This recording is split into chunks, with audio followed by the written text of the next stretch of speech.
Good evening, and welcome to Hybrid Theory. I'm Aurian Archive. Okay, so what we're kind of up to tonight is basically I'm going to do kind of the same thing I did a night or so ago. I got some time to kill, so I am going to hunt some badges and kind of just tangent wherever.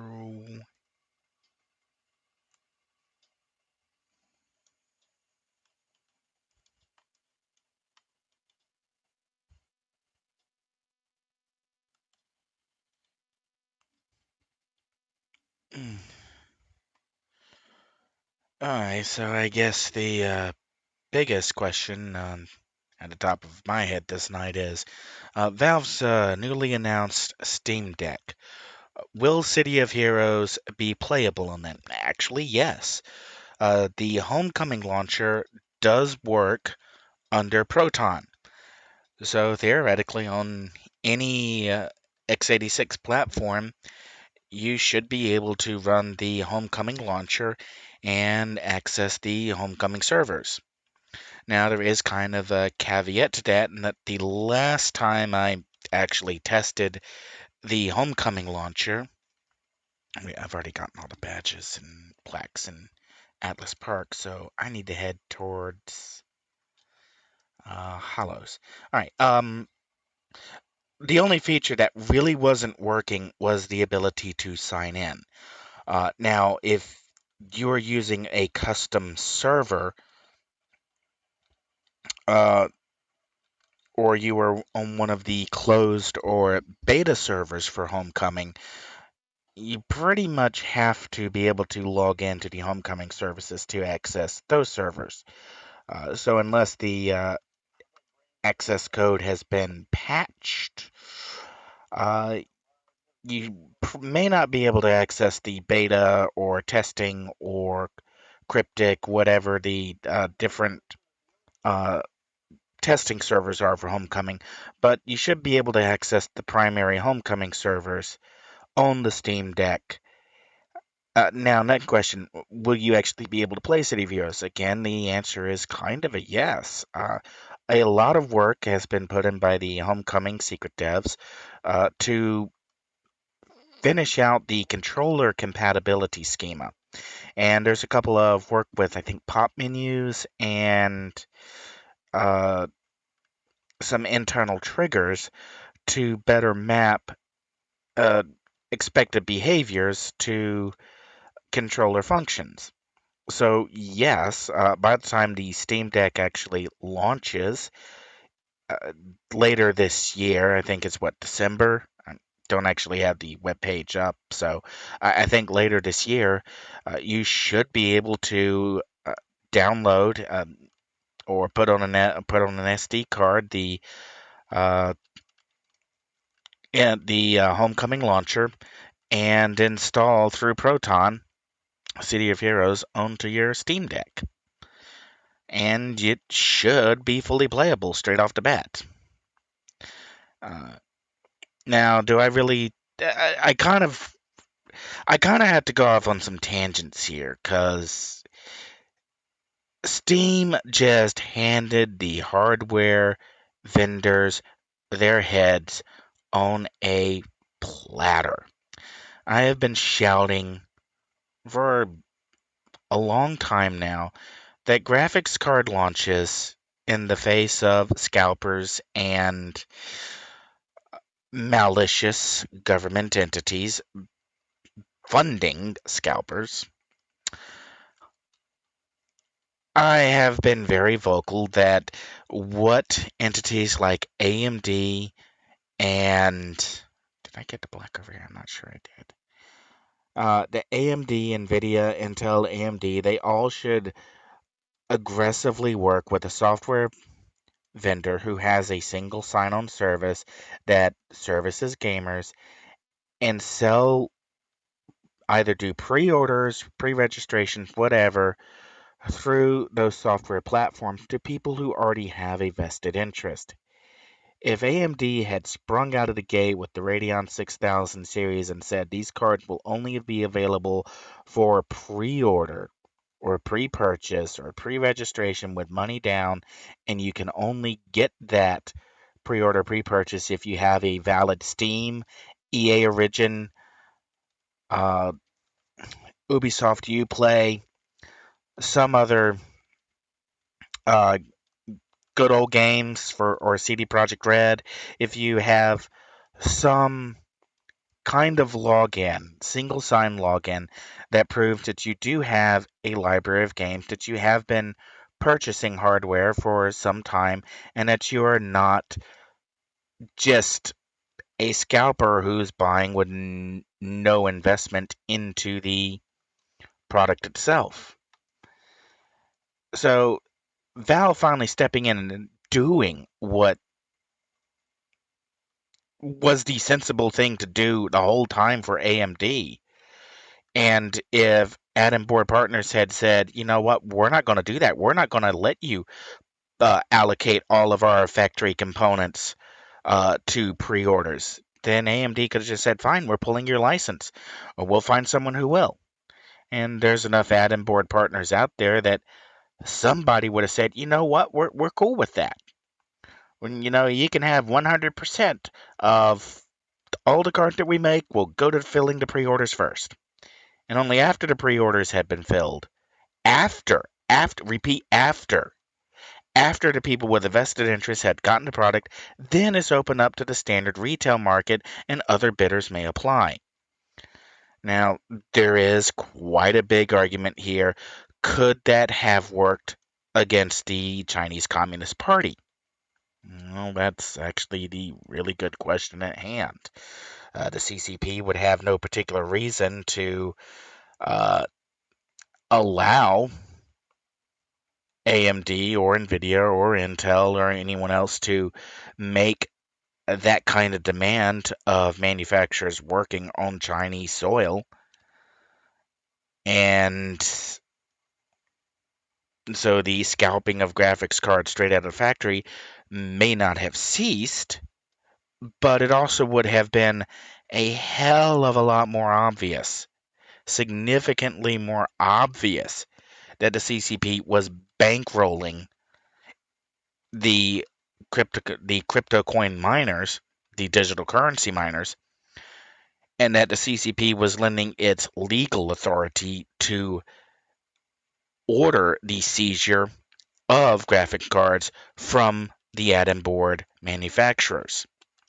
Now, I don't think the CCP would have been desperate or crazy enough to want calculatory control over digital currencies to run the risk of entire nations going, wait, why are you throwing your legal weight behind this? This is a pretty narrow market niche. Why are you putting the full weight of the Chinese government legal authority behind saying that uh, add-in board vendors must not honor pre-orders or pre-purchases from the superseding vendor, in this case AMD, Intel, Nvidia, whoever upstream, and must sell to Chinese cryptocoin miners first? That would have raised a whole lot more questions and put a lot of intentional spotlight on what the CCP was doing with the calculatory control they were purchasing. And I guarantee you, if that had happened, the rise of digital currencies as we have seen it would have probably never happened, simply because the CCP, their cards would have been on a table not now, but after people have died. The cards would have been on the table as soon as add-in board vendor had turned around and told AMD, oh no, we're not going to honor your pre-orders or pre-purchases. We're going to sell directly to the crypto miners. Again, it's kind of I realize this is going off on a tangent, and there's an equal question to be asked.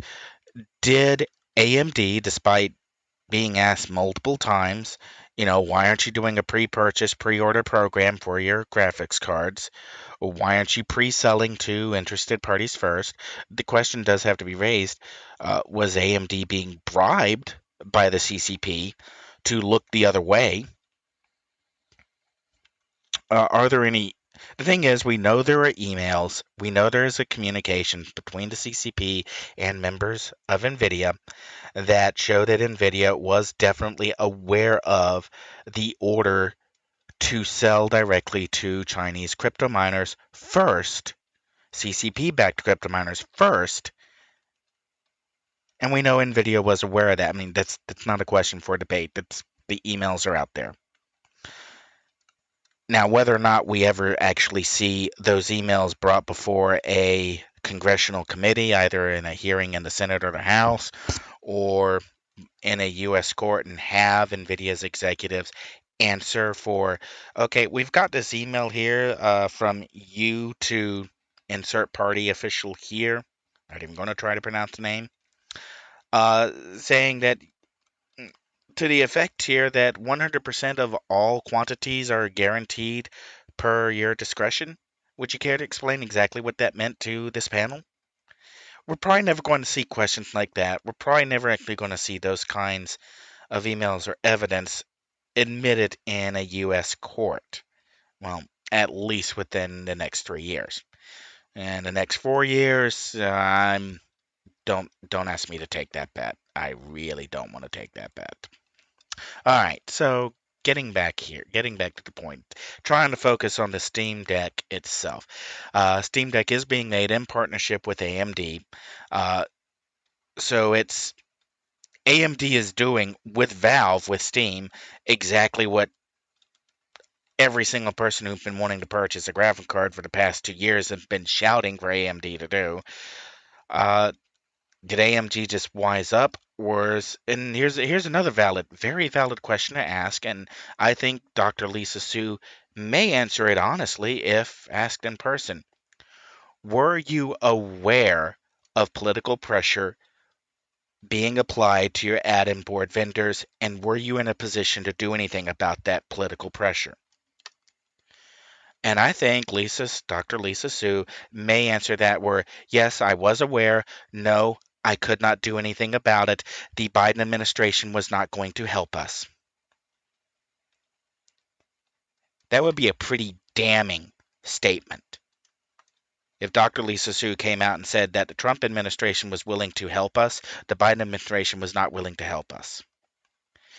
And that's going to send all sorts of considerations through when you consider when the Radeon 6000 series went on sale and when the sales to cryptocurrency miners actually started, and whether or not Mike Pompeo, Secretary Pompeo of the Trump administration, was aware of the hijacking, the actual theft of products and components that were being hijacked from factories and sold to Chinese CCP-backed crypto miners. If Secretary Pompeo was aware of that, and if Secretary Pompeo was consulting with various vendors on how to combat that.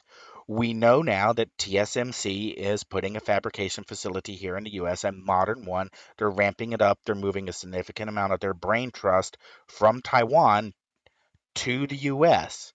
And we know that the Biden administration has not been helpful in that regard. We do know that the Biden administration has set down a number of blockades trying to keep this fabrication from coming up. We do know that the Trump administration was trying to aggressively get TSMC's brain trust out of CCP range. Again, these are questions where, if asked in a congressional committee or in a U.S. court, and executives have to swear under oath, it'll be interesting to see how they respond to these kinds of questions being asked. It's From what I can tell you is I don't think AMD as a company was quite well aware of exactly what was going on with the add-in board manufacturers.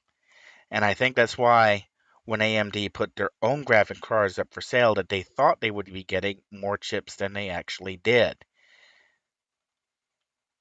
And so these are just, again, going through questions that maybe we won't see them answered in the next 3 years, next 4 years, or if something dramatic happens in the 2022 congressional and senatorial elections, we could actually see these questions being asked much earlier, as early as 2023.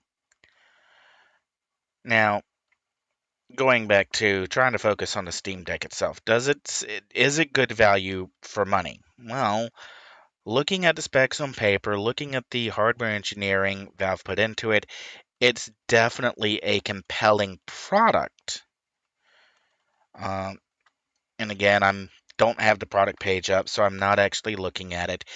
If it'll do things like HDMI output or DisplayPort output over USB-C, then it could be the gaming laptop, the default gaming laptop. And okay, another big question, Ben. Well, what about game compatibility? It's running on Valve is rebased against Arch Linux. I'm honestly not sure uh, which way it's. Sorry, someone's in Paragon chat telling silly stories, and I'm desperately trying not to get involved.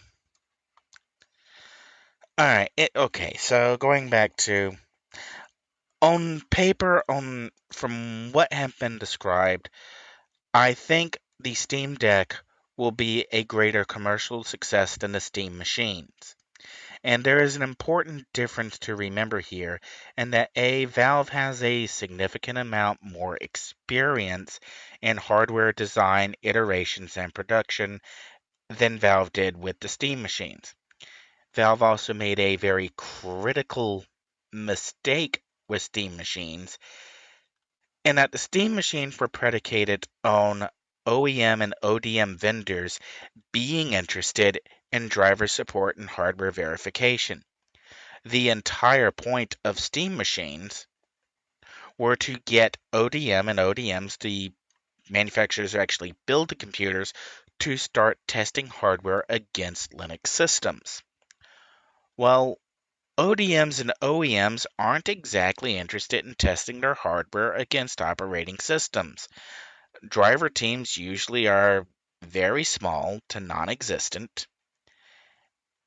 and most simply, in thinking for a second about keyboards, mice, most just use standard protocols that are exposed in the hardware or in a generic profile, a plug and play profile. So, keeping that in mind, that Valve was fighting an uphill battle with the Steam machines. They were trying to get vendors, the actual people who sell the computers, to do the kind of hardware and software testing that most consumers assume vendors actually perform. Problem is, that's not really true. Most vendors simply use whatever drivers are pre-provided. They use standard controllers that use standard plug-and-play drivers, or if it's something really exotic, that uses another available a generic software package that somebody else wrote at some point in time. And that's why back when the Steam machines came out, hardware compatibility with Linux was a huge issue because vendors simply weren't doing the testing or the upstreaming or the publishing, or they weren't doing any work involved to actually building a driver. And that was again, that was a critical mistake on Valve's part, and that they were trying to force vendors to do do your own testing, test your own products, and the vendors simply weren't interested in that. Okay, so with The Steam Deck, we're seeing this problem being addressed directly. Valve's not trying to work with an OEM or ODM. Valve's effectively servicing as their own original equipment manufacturer, using their own, as I understand it, production facilities. All the hardware itself was built internally by Valve for Valve. They worked in partnership with the upstream vendor, AMD, to manufacture their hardware, and they're using pretty much the open source driver stack that Valve themselves can pay somebody to optimize for Valve platform. And that's a big distinction between the Steam Deck and the Steam machines. Valve has now basically brought that driver verification and certification in house. They can employ their own people to do it using AMD's open source resources, and thus they're not beholden to an upstream or outstream or vendor or OEM or ODM to do that work. Another another big change between looking back at why Steam machines failed, and that in that era, Microsoft was still a big player in the desktop and laptop computing market. Apple really hadn't taken off as a viable competitor. It was just kind of, if you saw someone using an Apple, they had more money than sense. And I think that argument could still stand today, that if you see someone using an Apple, they probably have more money than sense. But you also had a significant deviation on the Linux side. You had multiple different desktop operating systems who were all clawing at each other. Uh, GTK had long ceased to be relevant, but was still kicking up.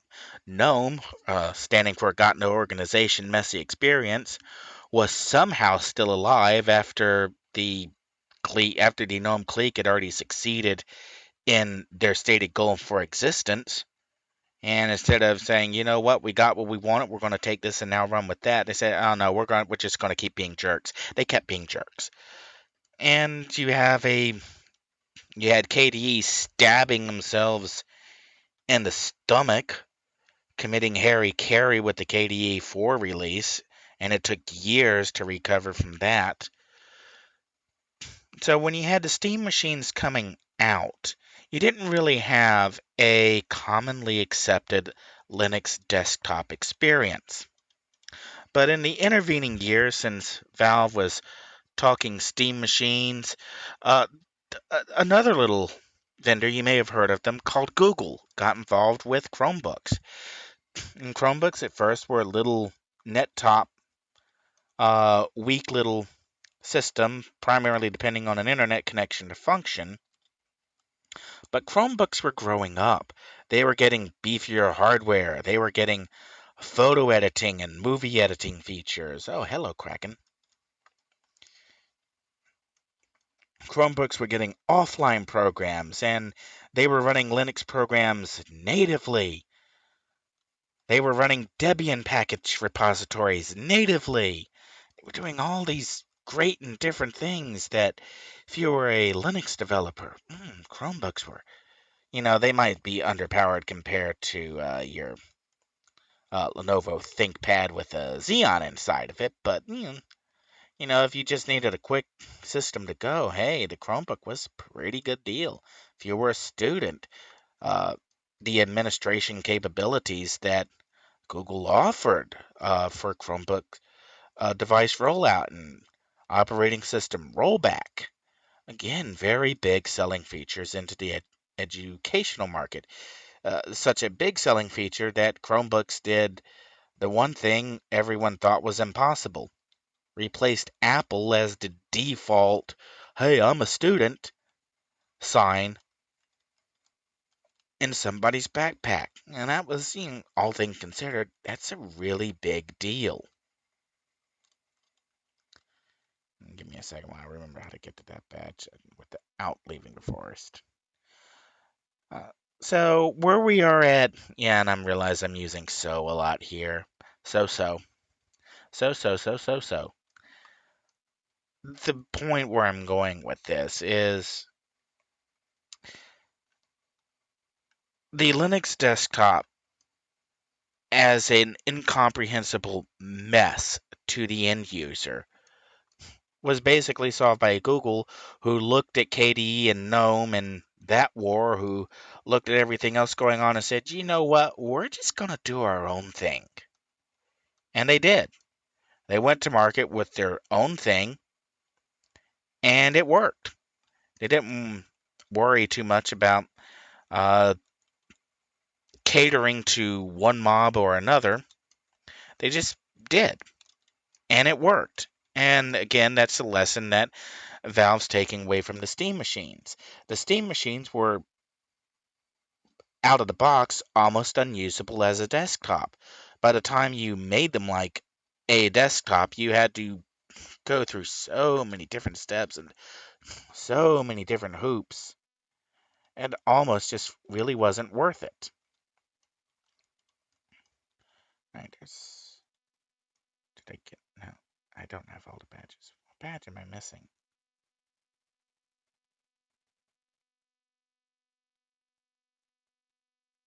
Oh, I know which one I'm missing, I think.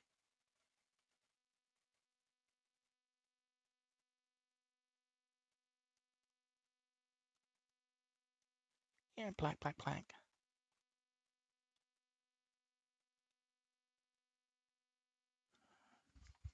I'm missing the one. 1, 2, 3, 4, 5, 6, 7. No, that should have been all of them. I don't think I got number 8. Let's go back to the stock again. Yep, jumped right over it. All right, back to Valve and the Steam Deck. The Steam Deck, thus, is solving most of the original problems. It's as a mobile unit, as a handheld unit running the Steam big picture interface or the whatever interface directly, it's completely bypassing the need for a, or the implied need for a desktop environment or a window manager. And another change is that by moving to Arch Linux, whichever one it is, and I honestly don't know, Valve is sidestepping the Debian debate. And Arch, if I believe, is a, now I actually have to go look this up. I want to say it's a source-based uh, type of Linux.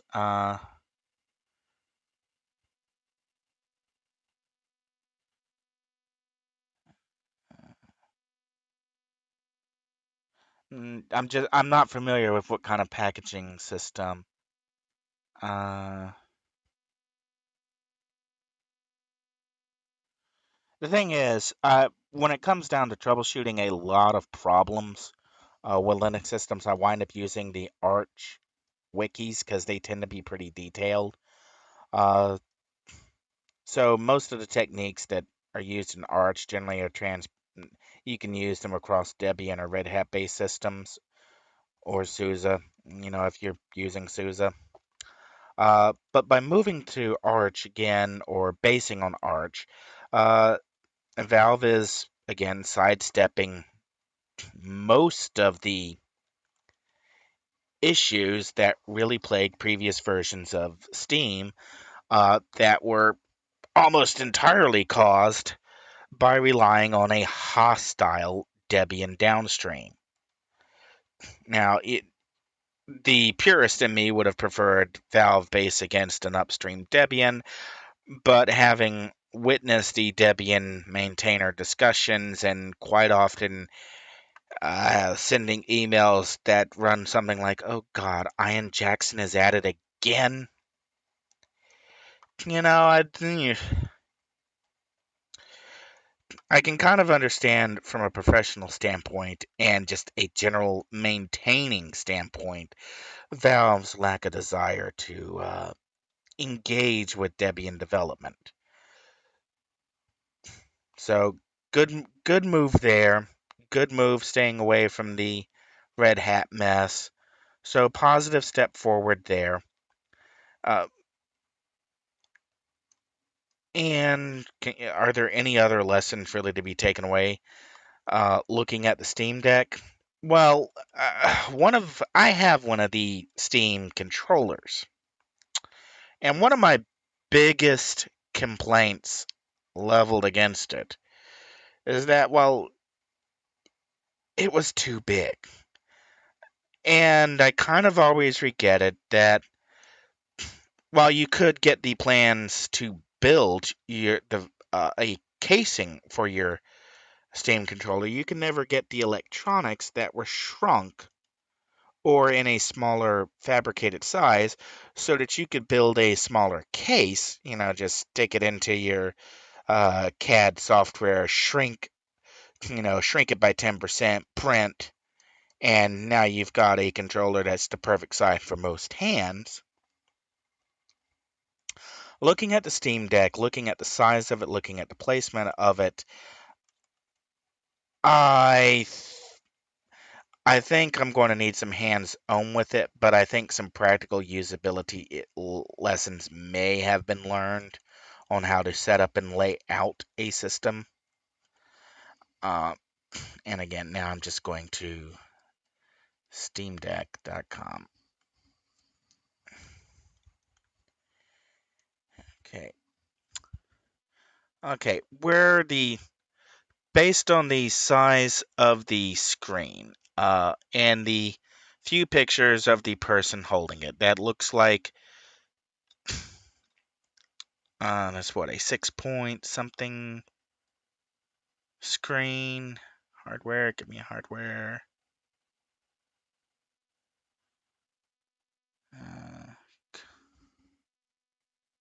All right, it's a 7-inch screen. So looking at the screen and looking at the size of the trackpads and the thumb pads, it really reminds me of a couple of controllers I've used in the past. And I've heard some people, comment on they're not so sure about those uh, the A, B, X, Y buttons. Looking at it, considering the spacing, I don't think those are too oddly misplaced. At least, I don't get the feeling looking at the pictures and being able to get a feel for scale, and that's an important distinction here, getting a feel for the scale of the controls versus the, how can you say it, versus how the Steam controller, when you got it, it was just so much bigger than you were expecting it to be. I mean, not quite Xbox Duke controller size. Oh my God, who can pick this up? But more reasonable and practical for everyday use. But this is something where just had to get it in hand, see what it actually feels like. Uh, okay, so oh, it's like you can hear the thoughts collide in my head. Well, there's a reason I decided to call this stream Hybrid Theory. And no, I promise I will not attempt to sing Linkin Park. Although that, um, yeah, I'll let that one go. Yeah, we'll just let that one go. Now,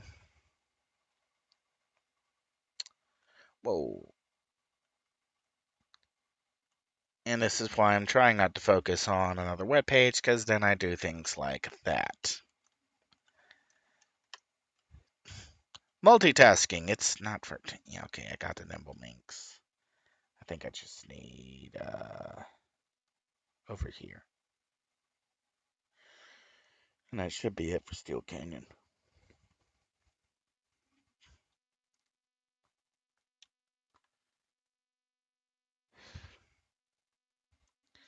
Let's see, tech specs. Do we actually have a listing of what ports it's going to have?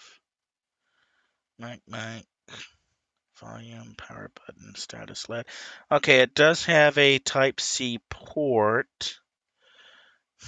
And can you tell me anything about that port? Display.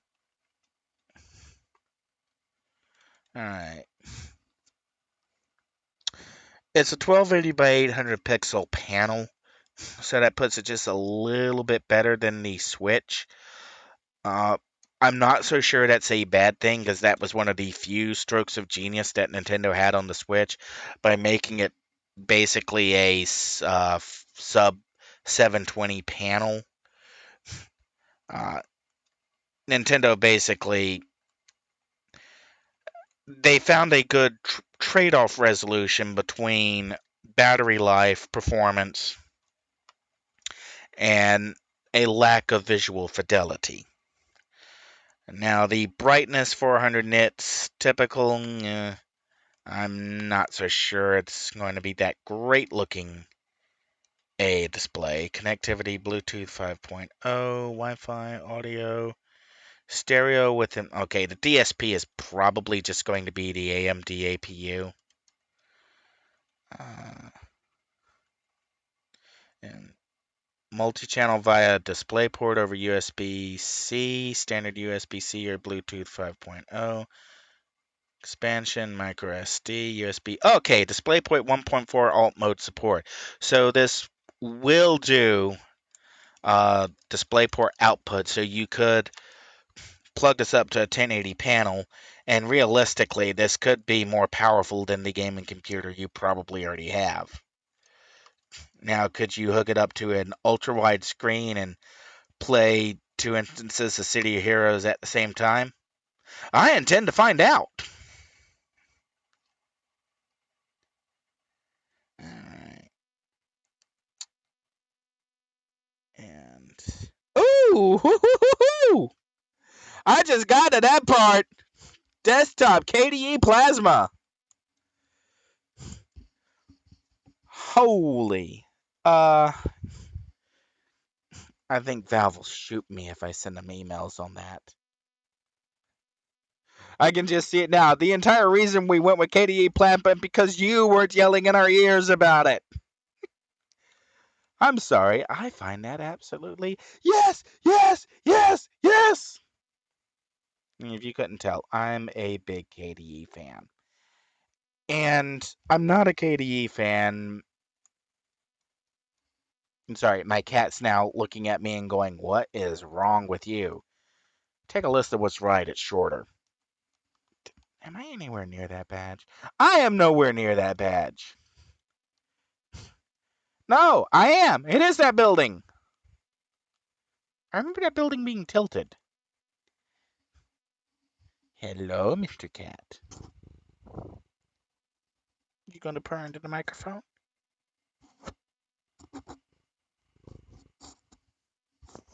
Yeah, that's my cat bumping the microphone. You just being a wee little kitty cat. Yeah. Oh, that wee little kitty cat. Oh, that wee little kitty cat. And my voice is holding up. Oh. And here comes the licking. Alright, there we go. Nope. Am I gonna need a jetpack for this?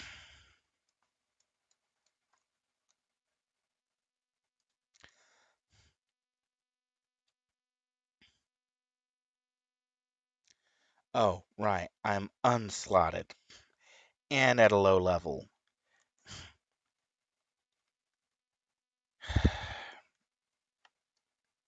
Alright, usual tricks need not apply.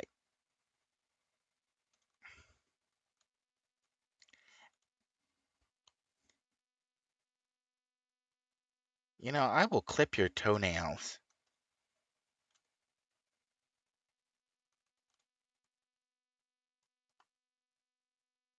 That's my mousing hand! Gee, the things you get to hear cat owners scream about. Alright, I have a traveling jetpack,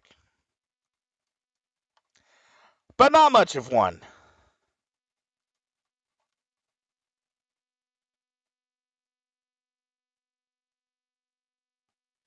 Alright, we'll hit takeoff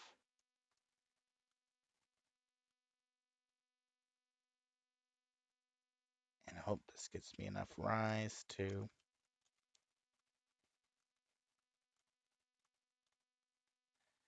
Off.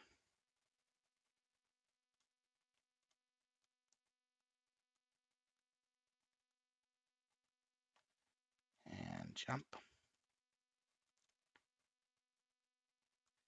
And make it to the top of the building. And make it to the cutout. And no, no, no, no, no, no, fall back down. And now we should have enough to got it.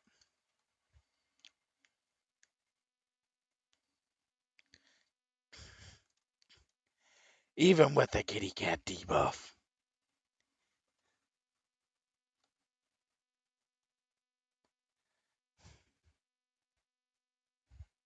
The Towering Inferno. That was actually a terrible movie. Actually, I've never seen it. You'd think I would have, but no, I've never actually seen it. Where is that plaque? There it is. Okay, so uh, I'm actually both a little shocked and extremely wow. It's shipping with K. Okay, the reason why shipping with KDE Plasma is a huge freaking deal, and one of the reasons why I'm a KDE fan is the KDE developers have done a lot of work to integrate component incidental components of the operating system or incidental applications of the operating system. There is a metric ton of software out there, some of which you probably may have used even if you didn't know it was KDE based. Example, uh, Krita, the painting application that's been a big seller on Steam. Oh wow, Krita on the Steam Deck with that touch interface? That could be interesting for artists. And I bet you Valve's already thought about that. Um, okay. But beyond that, Plasma as a desktop has long focused on. Well, the example that I have to give is when KDE 4 launched, it was resource hungry and incredibly slow for a couple reasons. First of all, it wasn't actually a finished desktop. The KDE 4.0 branding was used for the what they called pillars completion. The underlying technology used to build the desktop was finished, but the actual desktop itself, very few applications were built on the new frameworks. There were a number of bugs left unresolved. And the KDE devs just kind of say, "Oh, it'll be all right. Nobody's going to ship." Wait, what do you mean everyone shipped KDE 4? And a bunch of downstream distributions promptly took the completely unfinished KDE for a desktop, wrapped it up, slapped it on a CD, shipped it out, and promptly pissed off a bunch of people because it was an incomplete desktop. It just didn't have the tools, functionality, basic features were missing. And while KDE eventually fixed that in later releases, they finished bringing everything over to the 4.0 base, the damage was pretty much already done. But back in that era, a lot of people who said that KDE is always slow and always heavy on the resources, it's just a giant bloated behemoth of a desktop environment, you could even then force KDE into different modes, including Plasma Active. And those modes cratered the resource costs. And so, kind of the point here is that if you are an application developer, if you're actually writing applications and interfaces, you should probably be very familiar with the Qt toolkit. If not, you need to get familiar with the Qt toolkit. If you're a programmer and you're not familiar with the Qt toolkit, you need to be familiar with the Qt toolkit. KDE is primarily built atop Qt. And as far as interfaces goes, designing a low latency, low resource, optimized, configurable, extensible interface, Qt is the dominant player to do that with. And we've heard bits before that Steam itself was being migrated from whatever, as in the interface was being migrated from whatever platforms and development bases Valve was using before. It was being migrated over to Qt. And that's always been a huge deal from a code perspective, because it's basically saying we're going to go to a platform base that is inherently operating system agnostic, doesn't give us the place to put a. I'm going to need to turn on extra stealth for this next part, because we're about to go right past some Rickety. And they still might see me, so this could get very debt-filled very quickly. All right, so building and bringing KDE Plasma at the default desktop interface out of the box is just I think that's probably the bigger news, and I can't believe I just completely missed it until now. Although I'm probably one of the few gamers who's one of the few games journalists at all who's even remotely versed in that particular side of computational interface. I guarantee you that no one at IGN or Kotaku has any idea what KDE is or why it matters. Shot fired. Yeah, I'm all about firing shots in these streams. Just let loose, say what's on my mind, and just sit back and watch everybody squirm. And I can't believe he said that. I did. Yeah, if you don't. Okay, going back to one of the big reasons why KDE matters is the KDE EV, the legal foundation behind KDE. One of the big concerns about any desktop interface or, yeah, the Ricky saw me. They saw me.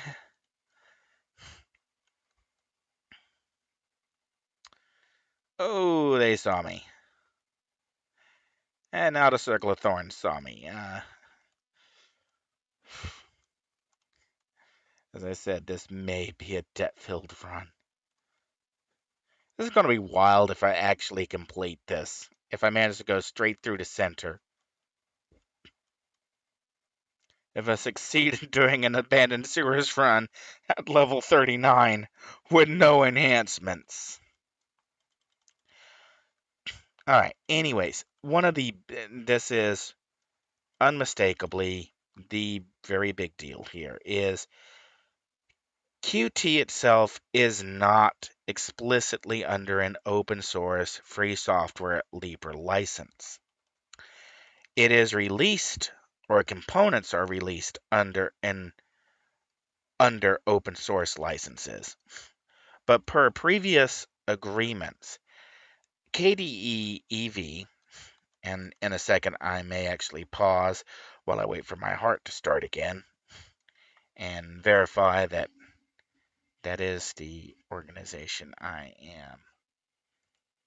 E.V. Yeah. All right. Yeah. KDE E.V. is the registered nonprofit organization that represents the KDE community in legal and financial matters. And KDE E.V. has legal agreements in place that state that if the owners of Qt stop supporting an open source release, take Qt closed source, or fail to, there are a couple, well, I don't want to say them. There are triggers that basically, in effect, well, okay, what leveler? 44. Okay, please don't see me. Please don't see me. Please don't see me. Okay, the spiders didn't see me. Anyways, the point here, KDE E.V can effectively take the Qt code base and make it entirely open source under an entirely permissible license. Now, what that means is if you're not versed in open source licensing, there are restrictive and permissive licenses.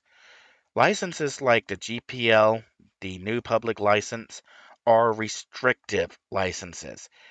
They are free Libre open source licenses, but they enact conditions for that freedom. Specifically, things like developers, in the case of the GPL, if your clients are entitled to the source code of your application. Your clients are not necessarily entitled to the content of your application. And basically, what this means, and we'll use ID Software as a good example. ID Software released the Doom engines, multiple engines, under open source licenses, GPL v2, I think, maybe v3 in some cases. And what that means is that anybody can take the Doom software and compile it, make their own version of the engine, make their own modifications, but all modifications that they make must be made available to ID Software or to ID Software's current parent owner, in which this case is Microsoft, oddly enough. So the GPL basically insists that you cannot take a code, do whatever you want with it, and then just hide that code away. Whatever changes you make, you must republish, or at least you must submit to an upstream source. The upstream source can reject it. They don't necessarily need or want the modifications you made, and if you've done that, technically you have fulfilled the obligations of the source code, and you may go over and do whatever you wish. An application package being under the GPL does not preclude financial sale, selling for profit or for money, nor does it exclude selling for profit or for money. So bringing this back around, KDE.V can basically put, if Qt is stopped being updated as an open source application, they can take the source code itself and release it entirely under a permissive BSD styled license, which basically means anybody can make any changes they want and don't have to do anything to any with respect to anyone else's rights, don't have to republish it, don't have to submit it back upstream, can just move on. Now, companies like Microsoft love BSD licensing because they can just take the code and, well, do whatever. Windows, for example, has a metric ton of BSD licensed applications in the actual underlying of the operating system because Microsoft could just take the work somebody else did and not make any change, not have to say, well, we changed this or we changed that. They could just take the code and use it, republish it, sell it, whatever. And that's a really big deal for support going forwards, because if you have a hardware platform like the Steam Deck, there needs to be some kind of assurance moving forward that if something happens with the upstream authors, something goes hostile with your code base, that you're not frozen out in the cold, unable to provide support or updates to your product. And again, this comes back to Steam machines. By avoiding the path that Valve took was almost nonchalant, naive in regards to how vendors view and exercise software patents, or how they view and exercise licensing restrictions. Going with KDE Plasma is a big deal, not just legally in terms of legal assurance, but also for support in knowing that the code is open source. Valve can do whatever they want to it, and they can, as long as they publish those changes back to the KDE developers. But if something goes wrong and the licensing changes upstream, KDE still has the effective legal authority to say, nope, it's still open source. It's now just more open source than it was before.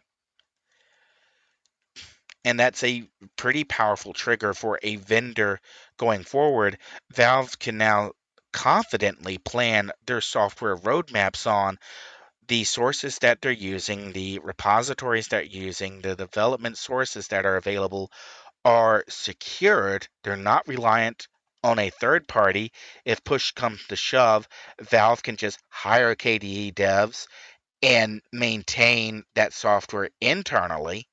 For all I know, Valve may already have hired a few KDE devs and are maintaining that software internally. I haven't looked at KDE code contributions lately, nor who's employing KDE developers, but that's a big legal assurance and legal commitment, and yes, it really does matter. Now, okay, since I'm on this subject, why does this not apply to GNOME? Well, the GNOME and GTK developers are prats.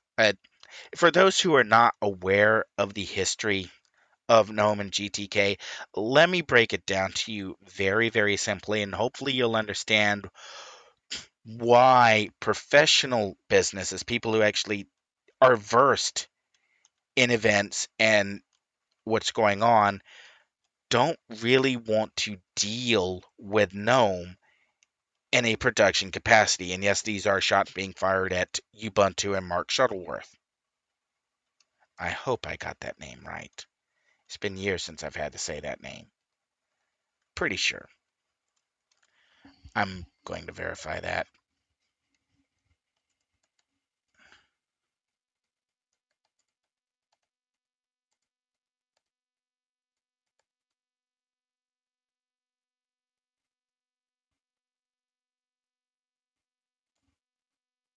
Yeah, I got that name right. Okay, to go back in history, Qt was not always under an open source license. Now, it was being used as to produce programs that ran on open source operating systems. So, what became the GNOME developers decided that they would have a two-pronged attack on Qt. The first is the Harmony project, and Harmony was an attempt to replicate all of the functionality of the Qt software packages in a free open source license format. The second prong was to pick a pre-existing toolkit, massage it to be able to build a desktop interface or a desktop environment, and then build a desktop environment. Well, That's what happened. So that's exactly what happened. Is what became the known developers looked around and they'd settled on the new image manipulation programs toolkit, the GIMP toolkit, GTK, and the I'm pretty sure King's Row is one of those I need to go to. I'll need to check the other X. Atlas Park. King's Row and Atlas Park, I think. No, Atlas Park and Skyway. Give me a second while I remember where I'm going.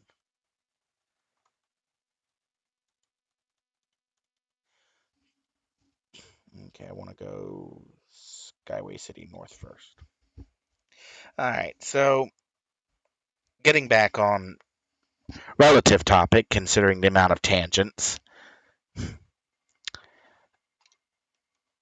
the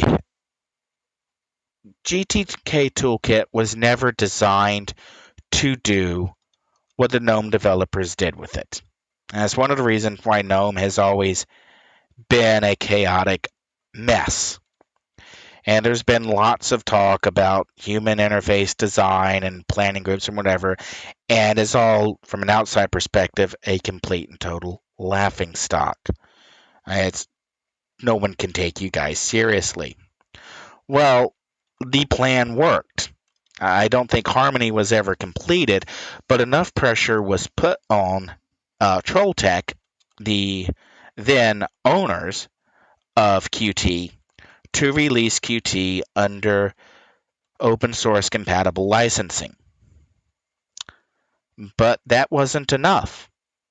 Uh, while Qt was available under an open source license, it wasn't completely open, or it wasn't open source enough.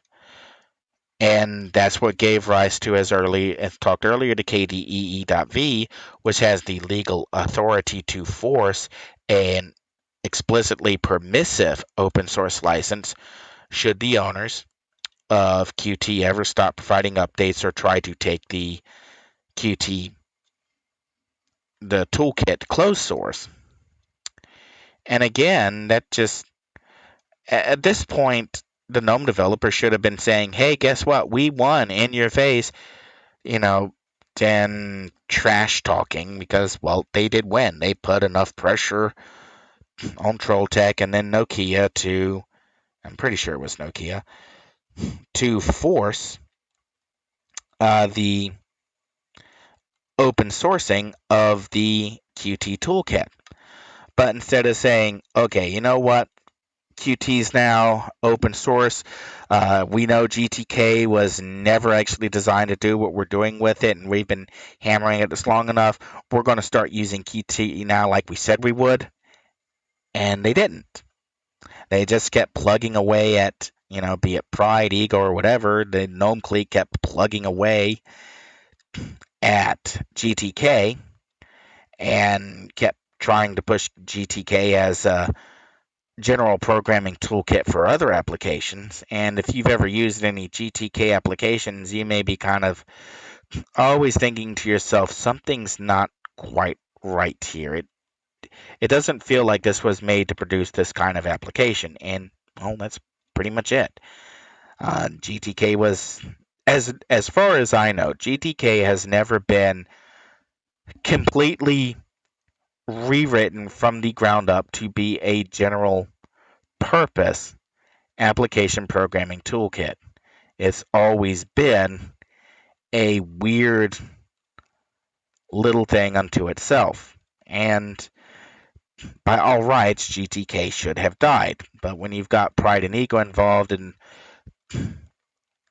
for developers who every olive branch offered is never enough, never enough, never enough, never enough. So what do? You just ignore them and you move on. You find something else. And that's one of the reasons why a number of people that I know, a number of devs, always have problems taking the Ubuntu project seriously, despite all the talk and promotion. Is the Ubuntu project was always worked in conjunction with GNOME, and that's sort of like imagine being a car manufacturer and you're trying to make a luxury car, but for every engine that you're putting in your luxury car is that let's set a price point $500,000. So let's say you're selling a luxury car for $500,000.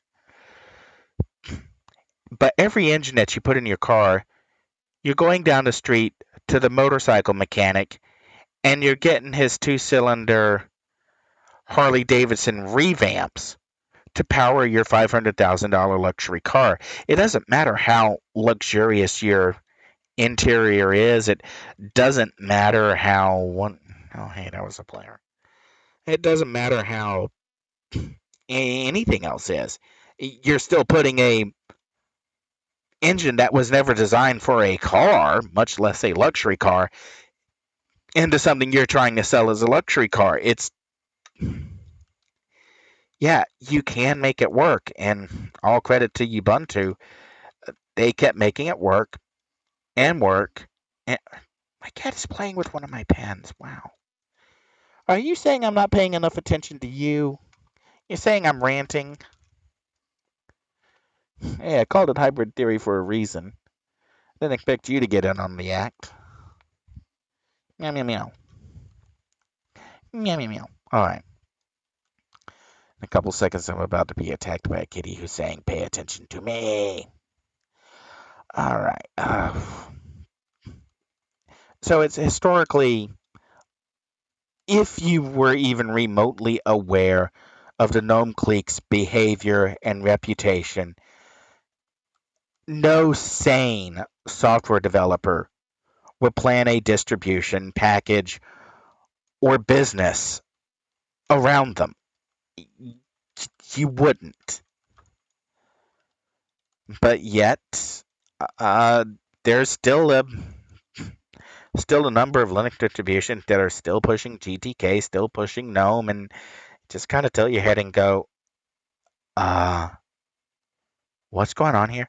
And there actually is an answer to that. And the answer is in the case of Red Hat early on hired a number of the initial GNOME developers, the ideologists, the clique starters, the ones who actually said, you know what, we won, but we're still going to continue with our alternate projects, even though our alternate projects are completely unsuited for what we're trying to do, because we just want to keep being jerks to you. Hey, that's uh, Ubersoft, name of the comic, had an excellent had an excellent uh, comic on this years ago that I've bookmarked and I've shared it on Twitter. I've shared it on G Plus. I referenced it on Mixer streams, and it's what more do you want? Groveling, not enough groveling. And it's really what it feels like is that the Gnome Clique is not satisfied with simply getting every one of their actual demands from years ago met. Is they want the people who are making that other software to grovel, to beg, to get on their knees and plead for forgiveness for having ever had a closed source option. And that is personally one of the most damaging things to open source software is when you have ideologists who win and then just are jerks about winning and continue to be jerks and get everything that they want and then just shake their hiney in everyone else's face. It's it's the implication. It's the impression. It's the experience that is passed on. And all credit to Microsoft here. You know, as much as I slag on Balmer and Gate for all of their criminal activity, at least they had the common sense to leverage the vile, bitter hatred spewing from the Gnome Clique. At least they had the common sense to realize that these brats working at IBM, working at Red Hat, were cannon fodder, just open cannon fodder to recruiting other developers who had interacted with the self-righteous ideologists. If you weren't really big into licensing deals or restrictions, and your sole interaction with Red Hat was one of the gnome clique, yeah, you'd probably, if Bill Gates' sales crew came in and started talking about the horrors of open source, and you just had a blistering email exchange with someone in a gnome clique and just got slagged off on, you'd be like, you know what, Microsoft, hey, you're right about this. These guys are awful. And the fact that so many of them still have jobs and are still making corporate decisions absolutely astounds me. At what point do you just sit back and go, what are you doing? Who's writing the paychecks? Mm. Good thing I call this hybrid theory because I am all over the map. All right, so trying to get back to the point here on KDEV and while openly using plasma is a big deal. Plasma, KDE Plasma, the most recent versions, as of the most recent versions of KDE, have become more flexible.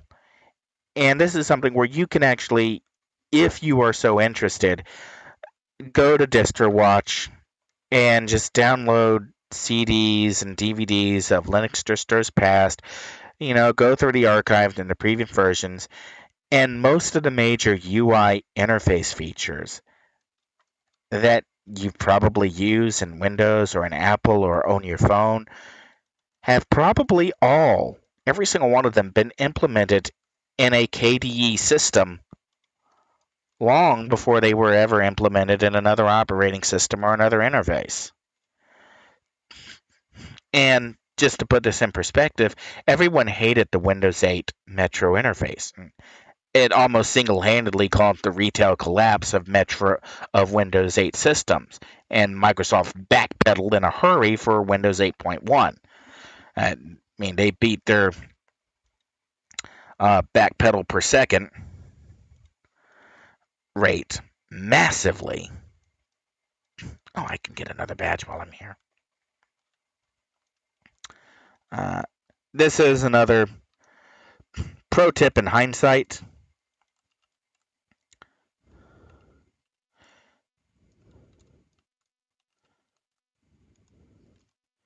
And that you can use Echo Fault Line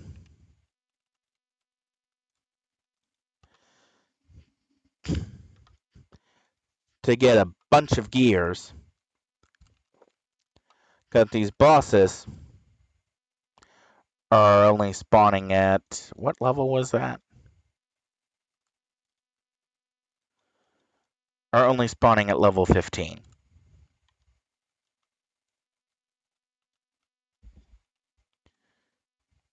Soon, if you have terrible recharge or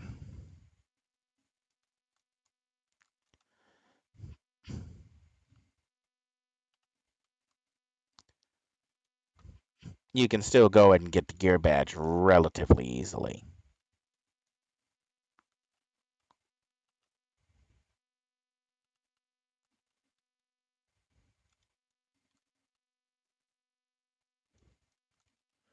Oh.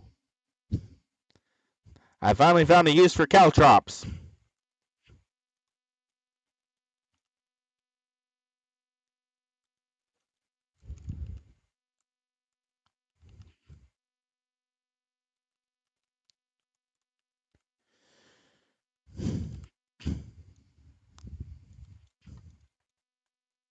What time is? Whoa, it's already 9:10. I I need to be crashing out. I think like the previous hybrid theory, probably not going to be actively sharing this around. So if you stumble across this, it's because it wasn't shared. And I'll probably be doing the run around the city for badges with a different character Because right now, one of the things I'm kind of planning on working on is it's one thing to, and I might as well go ahead and say why, and the reason why I'm thinking about this.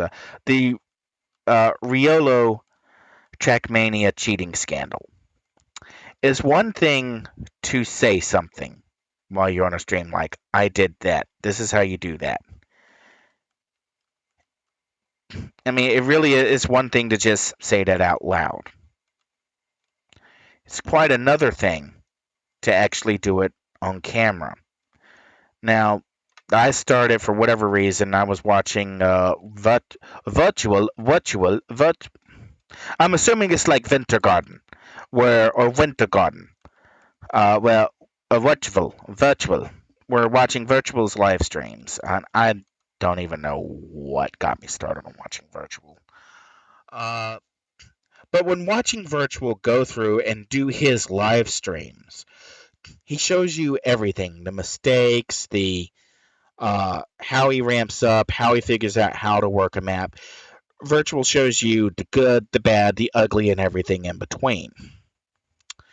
Riolo, because I was watching Virtual, Riolo TM was recommended to me as a channel to watch. And every time I watched, I kept wondering what's the big deal. Thing is, and let's go back to our previous rant, Trackmania is really a skill based game where if you've never seen a map before, you have to learn the map lines, you have to learn your steering, you have to learn.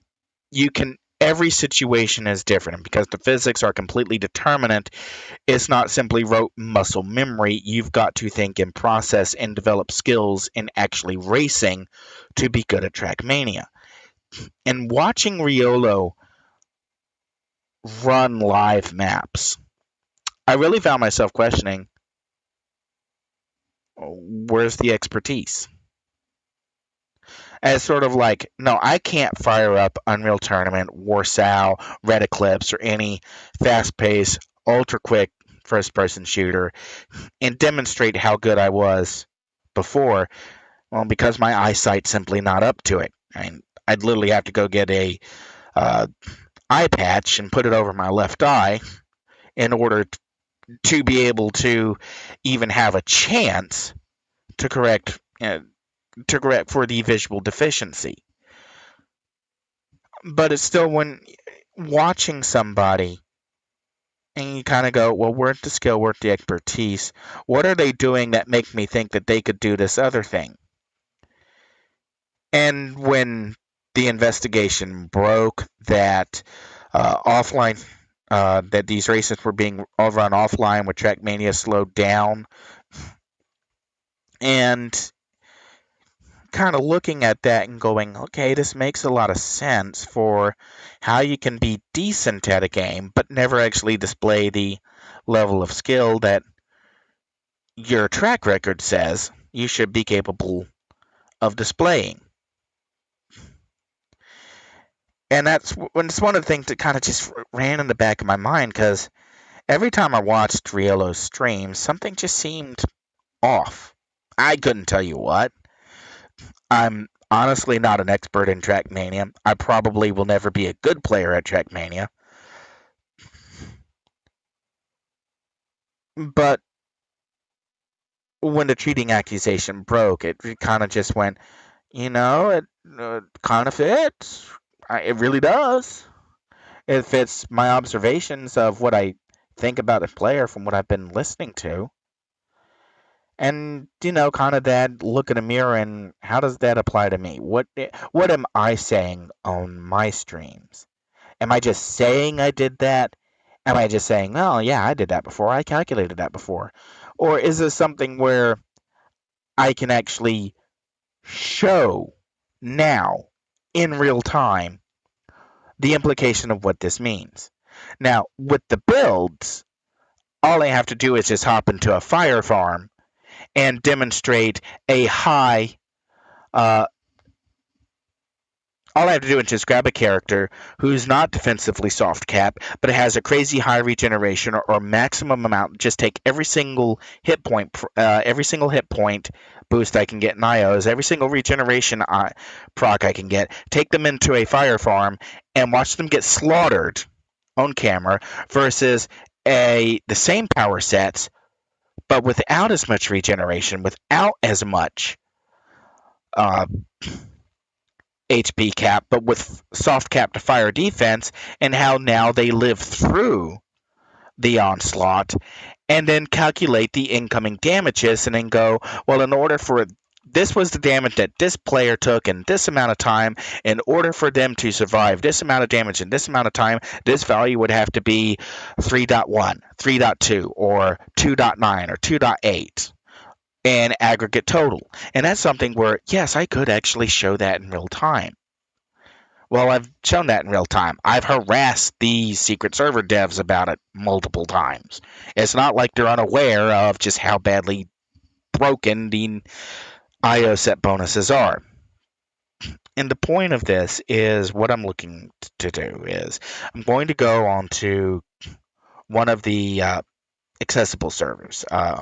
I'm right now.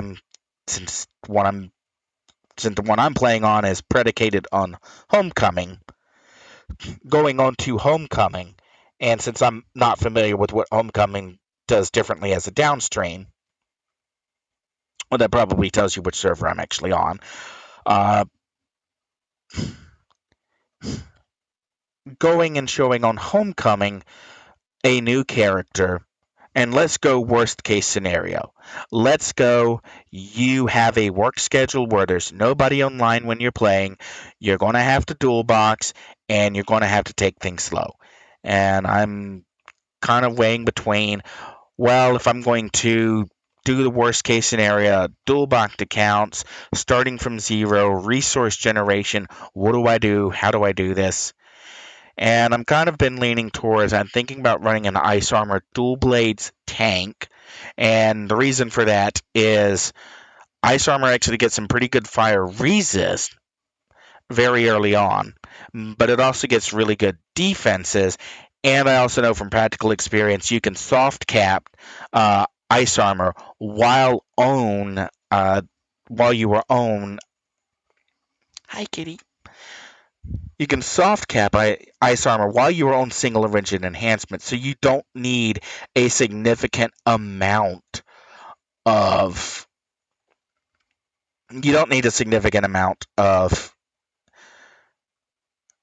expensive resources to get a character that can survive fire farming or survive just being generally good in most play styles.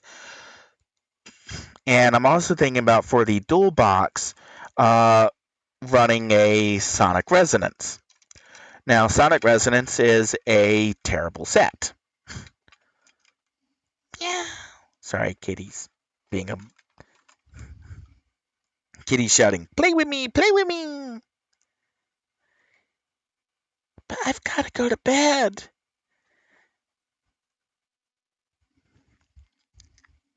My hand is being gnawed on. All right, okay, let's try to finish this up. All right, so I'm thinking about a Sonic. Well, I've thought of. First of all, my first thought was run a resist based armor with a cold domination defender, or run a defense armor with a Sonic Resonance. Thing is, I've already got a Sonic Resonance somewhere on one of the Homecoming servers. I honestly forget which one. I don't play there often enough. So I almost don't want to do what I've already done. Uh, I've already run Cold Domination, and what I kind of have in mind is something that has a passive power. Uh, Meow. And let's just bring up, even though I don't have PhD showing in the stream right now.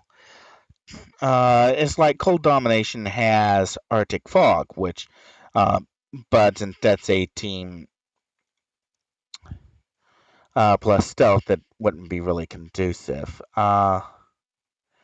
Electric, well, I'm actually running an electric in live play right now. Uh, I love nature, but it's not really good for maybe a. Well, actually, no, another thing. I think I actually have a nature already. Pain Dom. Oh, it needs a rework. Poison. No. Traps. And the thing is, what I don't know is I've never actually run a traps. I mean, I've made a couple of trap builds. I've never actually run one. But what I don't know is if the force field generator can be attacked by enemies or if it'll take a stealth field. Uh, and I've actually got a fire TA controller, so it's sort of like no matter what I do, I've already done all of it. Well, except for traps, but traps really doesn't count because trap sucks. There, I said it. Trap sucks. Okay. In fairness, some work had been done on traps, and there was a revamp tested, but I don't think it ever actually made it out of testing to make traps more viable. The current, going to controller, the current tactical, no, not trick arrow. What is it called? Is it on blaster? Okay, the current blaster tactical arrow is a lot like what traps was almost turned into.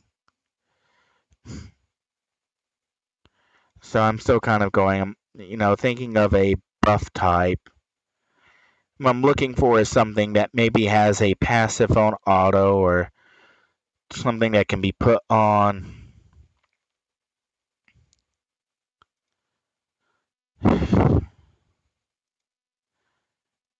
And I skipped over radiation for a couple of reasons. And it's like, Sonic Resonance just doesn't get enough love. But between Disruption Field, Sonic Dispersion, excuse me, and between Disruption Field, Sonic Dispersion, Sorcery, Spirit Ward, and say throw Sonic Haven on auto, you could push almost any. You can push almost any friendly character into. You could increase their taunt and aggro and damage that they're outputting. You give them a massive boost to fire resistance. And you could also give them a absorb over time, which is additional health. And you can do that all very cheaply with DOs, SOs, or crafted uh, just crafted IOs, not even worry about sets, and you could buff an ally standing against a mob very easily. And that's where I'm kind of leaning towards. Uh, Other option would be like what is it?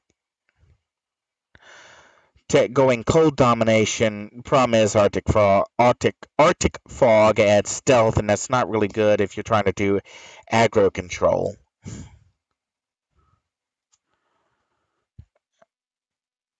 And the other option would be just go controller instead. And something like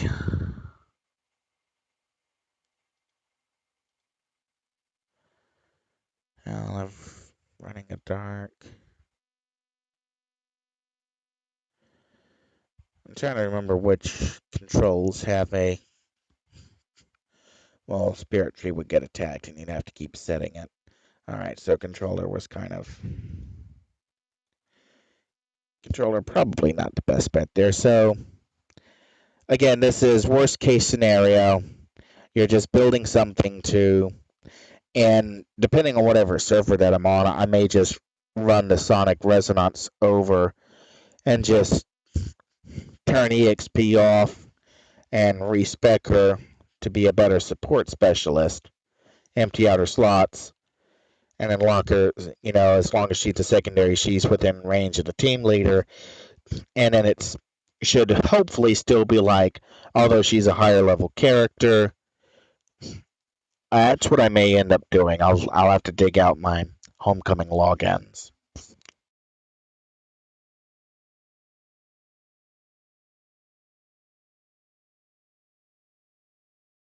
And the ultimate goal here is to show that you can set up your own resource generation, demonstrate passive farming at a low level, and using passive farming to bootstrap your character onwards and upwards. And now you can use that to get the recipes, get the some of the enhancements that you need, and slowly ramp up. And then at the top end, have a decent farmer who can then ramp up other characters. And that's kind of the very brutal point. The very brutal point for anyone who's entering City of Heroes now is how do you start? Where do you start at? I mean, what's your starting procedure as a completely new character? And if you're able to go and run with teams, well, it's not really that bad. If you're running with another player, another player could easily pick up a different buff or debuff set, or you could run two scrappers, or you could run two tanks, and you could have, work both of you take maneuvers or something like that, and you can do a force multiplier that way and increase your survivability. But again, as I'm trying to think of what's the worst case scenario, and the worst case scenario, I'm basically coming up with where I was, where there wasn't anyone online when I played. There wasn't anybody to play with. I wasn't when I was online to play with people. They were all running task forces that were outside of my level range. And keeping those experiences in mind and how miserable that was, how can I take a new character now, ramp through that, get the resources I need, and be able to have a character's in position where someone says, we're running a Katie Hannon.